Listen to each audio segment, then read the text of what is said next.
Hello everyone, welcome, my name is Phoenix and this is the Consumer's Guide to Filmmaking. Iron Lung, 2026, Mark Fischbach, aka Markiplier. In the near future, the stars in the sky and the planets in the galaxy disappear for seemingly no reason. This endless sea of black is known as the Quiet Rapture. On the remaining starships that house the remnants of humanity, a convict is given one task in exchange for clemency. Take a submarine down into an ocean of blood to study what's in these crimson waters. However, when this prisoner enters the depths, he begins to realize that there are things in this ocean that are not friendly, and he must find a way to survive this apparent death sentence before it is too late. Markiplier, Mark Fischbach, is a YouTuber I check up on every now and then. His gaming videos can be quite amusing. When I heard that he was directing the Iron Lung movie, I cocked an eyebrow to be sure. But now, having seen the final product, color me fucking impressed. Self-financing this entire project, one would think that an inexperienced filmmaker like Mark would crumble under the pressure. But when I examined the production design that went into this film, Mark clearly knew where to throw his money at. The Iron Lung itself, the submarine, was this giant contraption that Mark had built. It swung around and tilted on its supports, and it was a wild bit of set design.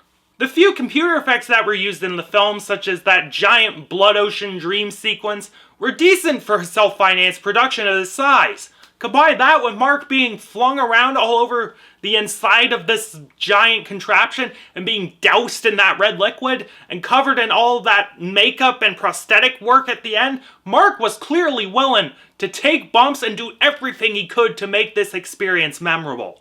Mark worked with one Phil Roy to craft the visual style of the film. This duo, I believe, managed to capture the claustrophobic and confined nature of the game really well. The cinematography was all super close shots, some of them really hazy, and some from weird Dutch angles. The lighting was super dark, often coming from these shitty light bulbs in the set. There were some neat uses of shadows and darkness throughout the proceedings, such as the repeated use of the fucking X-ray camera to light the area. This shooting style really makes you feel Simon's paranoia and imprisonment, and while some different cameras or an aspect ratio change here and there might have made it look cooler, it still nonetheless looked professionally made. Musically, I was honestly impressed with the score by Andrew Hulshult, who previously worked with David Szymanski on the game Dusk. Hulshult really understands the grimy aesthetic that Szymanski operates with. The industrial hums and drones aid in creating this oppressive atmosphere. What little reprieve we get from this noisy dirge are some ethereal-sounding synths, but it is a faint reprieve before heading right back into the heavy stuff. It quite frankly is the best aspect of the film, and the aspect of Szymanski's style that Mark managed to translate brilliantly. Moving on to Mark's script, the one thing that I think bothered me, and others, was the pacing. Given that the game is rather short and is based on a simple premise, Mark was forced to flesh out the idea and add things to stretch this into like a 2-hour movie. Did it need to be 2 hours? Not particularly. I feel there are chunks of this film that could be cut out wholesale and it would benefit the proceedings. Around the end of the first act and going into the second, the story dragged ass a ton, and it didn't get interesting again until the third act, which was honestly fairly hype. What I will compliment Mark on, though, was doing his darndest to capture Szymanski's writing style.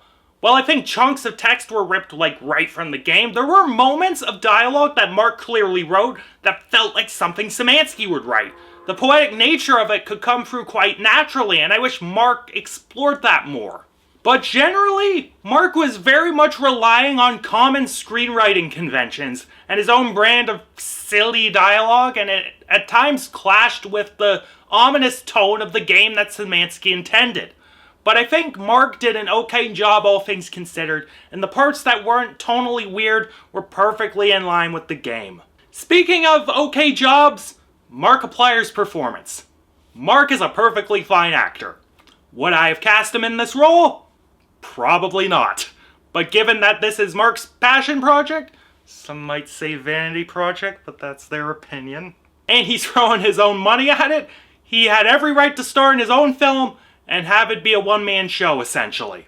The only other prominent performance in the film was Carolyn Kaplan as Ava. She got a hell of a presence with her scarred face, and she delivered her tough girl captain dialogue with conviction. She and Mark played well off of each other, even if it wasn't the most fleshed out of character dynamics. Look, there are so many things that could have gone wrong with this movie. But Mark buckled the fuck down, used his own resources wisely, and crafted something that shows a genuine love and decent understanding of its source material. Could it have been more adventurous with the presentation? Sure. Could it have been leaner in terms of runtime? Absolutely.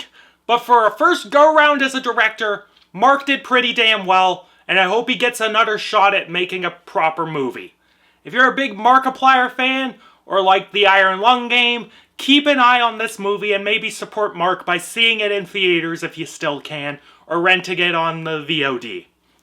And I'm feeling a 6 out of 10 on this one. Good job, Mark. We love ya. Catch you later, guys.